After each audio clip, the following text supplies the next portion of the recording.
Bien, bonjour à toutes et à tous, ravi de vous retrouver pour une nouvelle vidéo. Aujourd'hui, on va pimper le jeu Néméton que j'ai présenté en vidéo au Festival des Jeux à Grenoble en compagnie de Thibaut de Blâme. Donc c'est un jeu qui a été créé par Johan Favaro, édité par Blâme et distribué par mon partenaire Black Rock Games. Alors, bien souvent, quand je pimpe des jeux, c'est que j'estime que le matériel n'est pas terrible, comme Terraforming Mars par exemple. Mais là, le matériel est quand même de très bonne qualité, mais j'avais envie pour plus d'immersion, parce que là, on va parler de druides, on va parler de forêt, on va parler de menhir, on va parler de pas mal de choses comme ça. J'avais envie de détourner sans dénaturer le jeu, de façon à être encore plus immersion au niveau du plateau. Donc on va voir ensemble comment améliorer les jeux, comment au niveau visuel je parle, au niveau modélisme bien sûr, et comment rentrer en immersion avec les druides de la forêt pour la réhabiliter et la soigner comme on a pu le voir avec Thibaut lors du festival. Donc ce que je vous propose, c'est qu'on se retrouve tout de suite sur ma table de travail. Allez, on se retrouve sur ma table de jeu où, comme vous pouvez le voir, j'ai ma petite boîte de rangement au niveau des pions, des décors 3D, des tuiles, une petite boîte que j'ai achetée à Action. Voilà, je collectionne des petites boîtes, c'est bien pratique pour ranger tout le matos. Alors je réfléchissais au niveau des plantes et j'ai dit bon, les plantes, comment je vais pouvoir transformer ça? Donc à savoir que les plantes, c'est des petits meeples de différentes couleurs. Donc on a en violet la belladone, en jaune le millepertuis, en rouge l'aubépine, en vert le gui et en bleu l'arpervenche. Et j'ai eu une petite idée, au lieu d'avoir affaire à la plante, on va avoir affaire à l'esprit de la plante, c'est-à-dire le mana, l'énergie, le chi, le prana, tout ce que vous voulez, tout ce qui on peut connaître dans le monde, donc cette énergie qui circule, la force par exemple. Donc là je vais dire qu'on va récolter l'esprit de la plante pour faire une potion purificatrice pour soigner la forêt. Voilà, donc j'ai un petit peu détourné, hein, donc là je prends vraiment l'essence de la plante et là on va voir comment j'ai pu concevoir des arbres. Alors au niveau des arbres, j'avais déjà une petite idée parce que j'ai acheté pas mal d'arbres sur différents sites, hein, notamment sur Joom et Wish, où là c'est vraiment moins cher. Donc j'ai trouvé ce petit paquet, c'est des chênes. Donc voilà, j'aurais pu aussi mettre des arbres de couleur, etc. Mais bon, j'ai voulu rester dans le ton, du jeu, donc des chênes.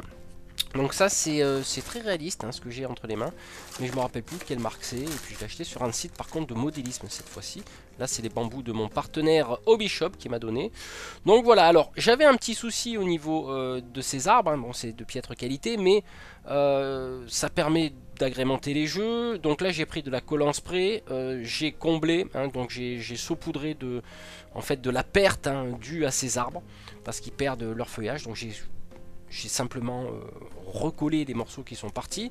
Là pour la base de mon arbre, enfin de mes arbres, je vais prendre des chutes de MDF, comme des socles, hein, pour figurines ou des chutes, peu importe. Donc là, je perce avec ma perceuse. Je vais ensuite tailler un petit peu au niveau du tronc à la base, mettre de la glu pour que ça rentre dans le trou, parce qu'autrement ça dépasse de l'autre côté, hein, comme on va le voir tout à l'heure. Donc là maintenant, il suffit simplement de rentrer ça dans notre trou. Alors je précise que j'ai utilisé la mèche la plus grosse, hein, des perceuses de modélisme. Donc voilà, pour info, c'est la mèche de Citadel. Enfin, c'est la perceuse de Citadel. Donc là, j'enlève l'excédent au niveau de mon arbre. Et donc ensuite, éventuellement, si vous voulez, vous pourrez brosser à sec avec un verre beaucoup plus clair, voire jaune, pour faire ressortir les feuilles. Donc ça, c'est une idée. Et là, donc j'en suis à mon troisième arbre, hein. Je vais attaquer les quatre autres.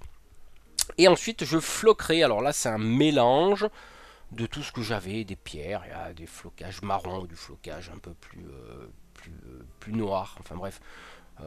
Tout ça va recevoir bien sûr avec de la colle à bois ce flocage. Voilà, regardez, c'est pas trop mal. Alors à ce stade là, donc j'ai saupoudré un petit peu avec de l'herbe d'été, un petit peu brûlée, mais je me suis dit ça manque quand même de quelques couleurs. Donc j'ai eu une petite idée parce que dans ma réserve de modélisme, j'ai des plantes jaunes et un rouge que j'ai acheté sur un site de modélisme, je ne me rappelle plus quelle marque d'ailleurs. Et vous voyez là tout de suite, on peut voir que les arbres, bah, ça ressort mieux. Vraiment, hein, ça c'est super sympa avec ces couleurs rouge, jaune, quelques petits rappels du feuillage que j'ai remis en dessous pour symboliser le feuillage qui tombe. Voilà. En gros, maintenant on va passer aux menhirs. Allez, pour les menhirs, tout simplement du polystyrène d'isolation ou du polystyrène tout simple. Hein. Je voulais pas mettre des vrais cailloux sur mes bases à MDF, donc j'ai opté pour du styrodure, donc polystyrène d'isolation que je vais venir travailler avec ma pyrocie, donc qui fait fondre le polystyrène de façon à essayer d'obtenir approximativement ce qui ressemblerait à un mégalithe. Voilà, menhir. Donc là je vais venir poncer hein, légèrement de façon à avoir une surface lisse pour mon menhir, parce que tout à l'heure on va le peindre. Enfin, je ne vais pas vous montrer le tuto de peinture, mais je vous expliquerai vite fait comment on fait. Hein, c'est tout simple.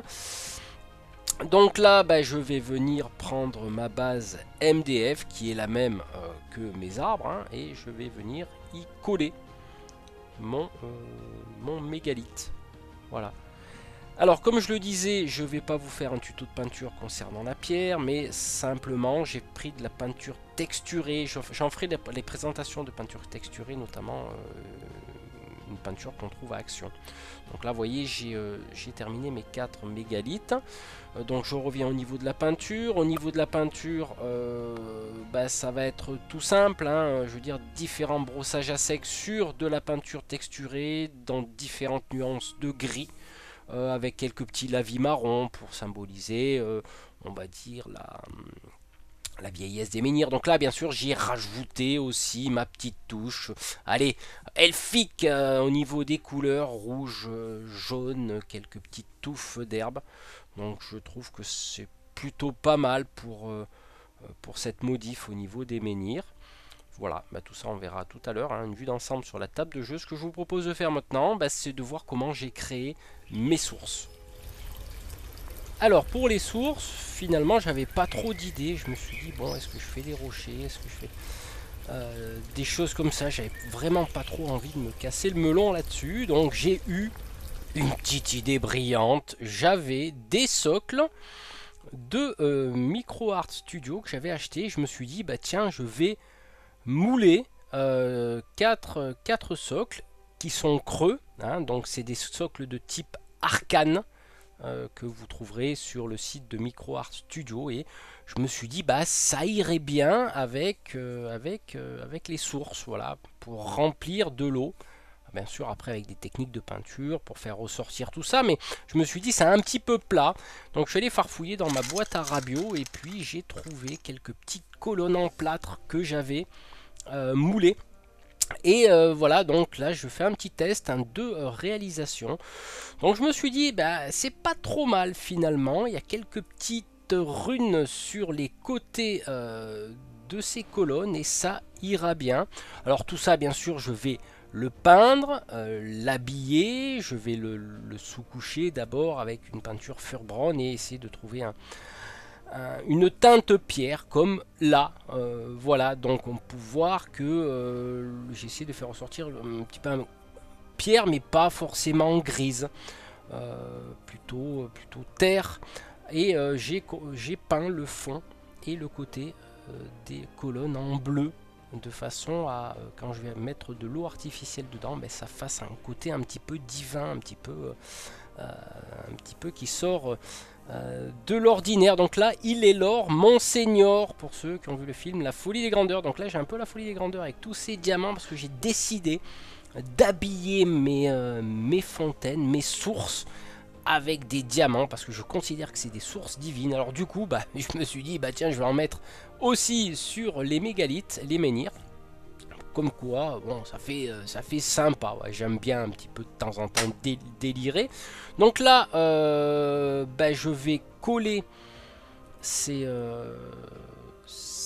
diamants. Hein. Alors petite précision, ça vous les trouvez dans le commerce, notamment à Action. ou aussi vous avez des, ils appellent ça du nail art, donc c'est de l'onglerie. Voilà, mais là plus particulièrement, bon là c'est un petit peu gros pour les ongles, mais vous avez aussi des toutes petites que j'utilise au niveau voilà, de cet art qui est l'onglerie aussi. Donc voilà, colle à bois pur. Ensuite je vais enlever l'excédent. Donc là, de colle à bois, donc j'appuie pour que ça maintienne, bien sûr. Vous remarquerez que j'ai pas encore mis l'eau, parce que je voulais faire un petit test. Mais du coup, je me suis dit, bon, l'eau tranquille de Prince Auguste m'allait pas trop bien pour les grosses profondeurs.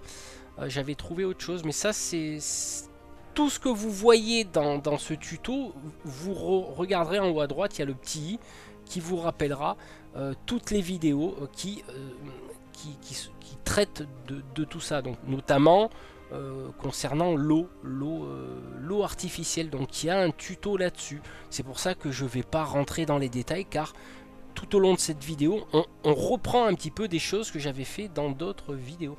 Voilà, et vous regarderez en haut à droite de l'écran, il y a le petit i, comme l'itinéraire, et vous irez vous reporter à ces vidéos là. Donc là j'ai rempli avec Prince Auguste FX au tranquille, et j'ai eu l'idée d'y incorporer des petites poudres aussi que vous trouvez dans les magasins de décoration.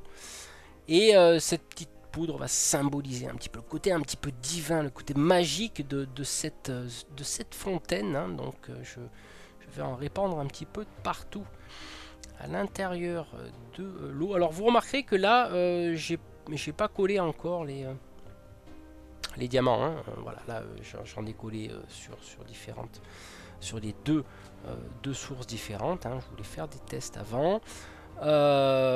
Allez hop, on va saupoudrer sur le dessus, voilà, pour faire ce petit côté brillant de l'eau, qui symbolise vraiment la pureté de cette eau. Et donc là maintenant on va laisser sécher quand même bien 24 heures à surveiller, parce que ma pièce du fond, où il y a mon travail, ma table de travail, c'est assez froid. Donc maintenant on va regarder ce que ça donne sur la table de jeu. Allez, après 24 heures de séchage, je suis pas forcément content. Alors je l'avais déjà signalé dans une vidéo d'eau artificielle, donc je pense que je vous mettrai le lien en haut à droite de cette vidéo. Voilà, je sais pas ce qui s'est passé, ça a tout fondu. Pourtant il y a 1 mm d'épaisseur, à peu près 1,5 mm, et là ça m'a fait un rendu pas terrible. Donc je vais passer à l'équipe gagnante, qui est la résine de cristal de GDO, et là je suis sûr que je vais réussir mon eau artificielle. Donc voilà, on va maintenant laisser sécher de nouveau 24 heures. Là par contre ça va durcir et ça va pas créer de creux ou d'évaporation. Là vraiment c'est de la résine de cristal. Et voici le résultat. Alors bien sûr, qu'est-ce qu'il manque? Il nous manque les figurines. Allez, un peu de magie. Voilà, c'est terminé. On peut voir qu'on est en pleine immersion dans Néméthon, et en plus je fais de la poésie et des rimes. Donc là c'est un druide de chez Fenrir que j'ai peint il y a quelques années. À droite on a un archer de Dungeon Saga de Mantic, et en haut à gauche une figurine de Zombicide Black Plague, je crois que c'est Karl de mémoire. La figurine qu'on a en haut à gauche est une figurine issue du jeu Donjon 1 et Dragon. Donc voilà, on peut la voir en détail ici. Donc c'est une femme, alors je me suis dit bien sûr, et pourquoi pas les druides femmes, et alors, ça existe. Donc voilà une petite vue d'ensemble. Donc on a les menhirs, on a les sources, on a l'esprit de la plante qui sont les manas. Donc ça là-dessus j'avais fait une revue sur la présentation des accessoires, donc des petits gemmes. Voilà. Mais écoutez, se termine cette vidéo. On se retrouve très bientôt. Ciao ciao.